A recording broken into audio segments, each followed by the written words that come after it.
Hello, friends. How is everybody today? I hope you're outside on your phone or on your laptop or something because there's a beautiful day going on out there. And we're not going to get very many more of them. I mean, it's not going to be endless. And it's been a bit of a cooler summer. And so I'm kind of thinking that the winter is probably going to come early and probably not be so nice. Um, because we've had a lot of precipitation this summer. So we'll see what happens. But anyway, big news. I got a piece in the Minnesota Zoo exhibit. This one right back here. That's going to the zoo. And then I submitted uh, another submission to a church, 3 pieces to a church, and the exhibit is about the stages of an artist's life and what we do and how we do it. And they wanted to focus on artist at work, artist inspired, and artist at rest. So I did 3 pieces for that, and I will post those on my Facebook page very shortly. And then there's another one coming up called Alchemy, and I'm working right now on a piece for that. Alchemy is taking anything and changing the way it looks and changing its purpose. And so I'm taking this. Let me turn this around. No, I can't. Shoot. Okay, well, let me show you this way. Hopefully you can see. Where is it? See that little bird? There's a cardinal here. And I shaped him and covered him with tape, and now I'm painting him and he's drying. Inside there, this is a nest, and inside there is all sorts of wire, different types of wire, electrical wire scraps and wire scraps from different projects to make the nest. And then I'm going to put some lace and stuff in there too. And then this is it's an old can you see this? Yeah. This is an old purse that I found in the alley. It's a leather purse, and I found it in the alley, and so I've painted it so that it looks like it's metal. And I think that's pretty cool. So this show has 3 rounds, or maybe even more.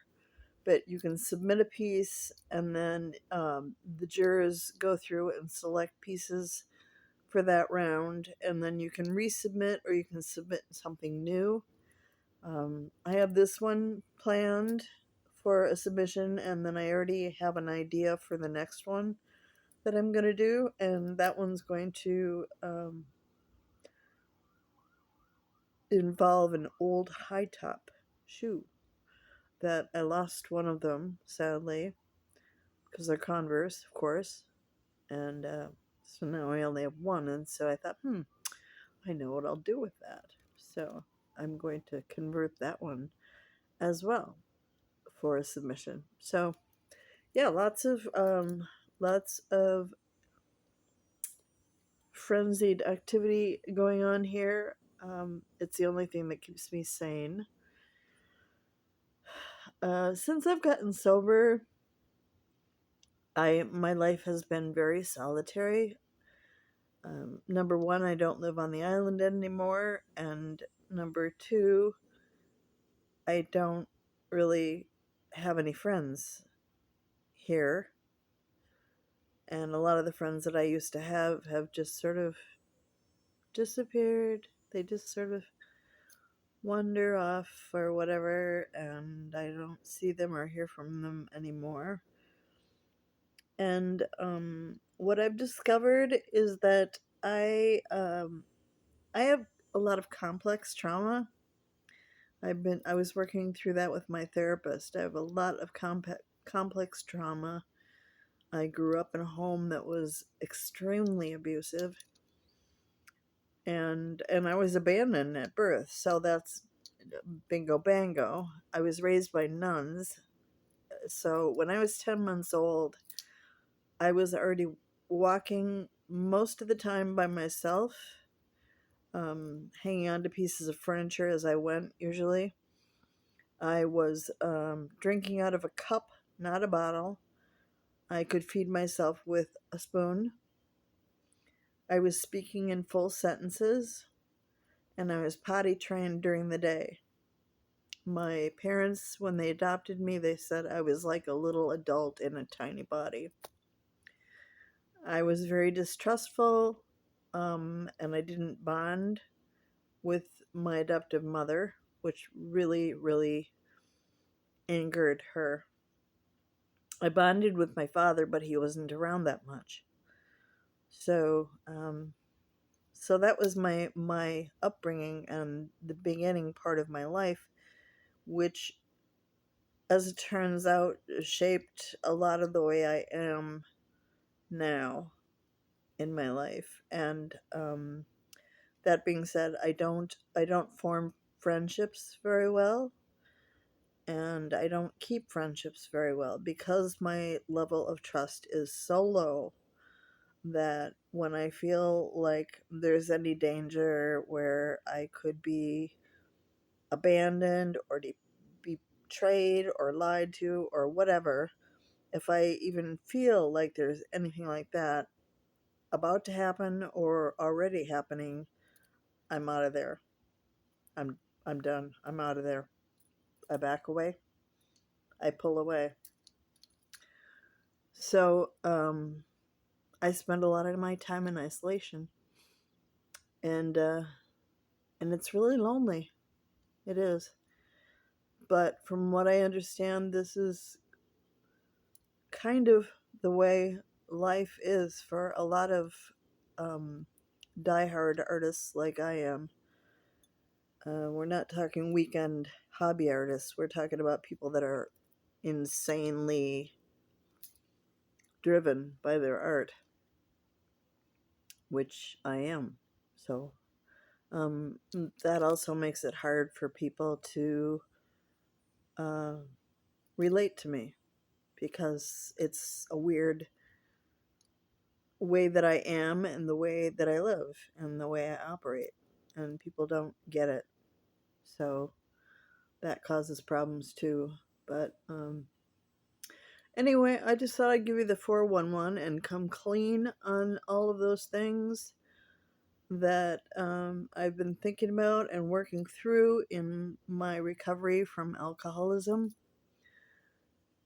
Um, I think a big part of it too is that I'm different now than I was when I was drinking. My husband has certainly found that out. I'm not as pliable. I have opinions and I have emotions now, where before I was just kind of drunk, you know.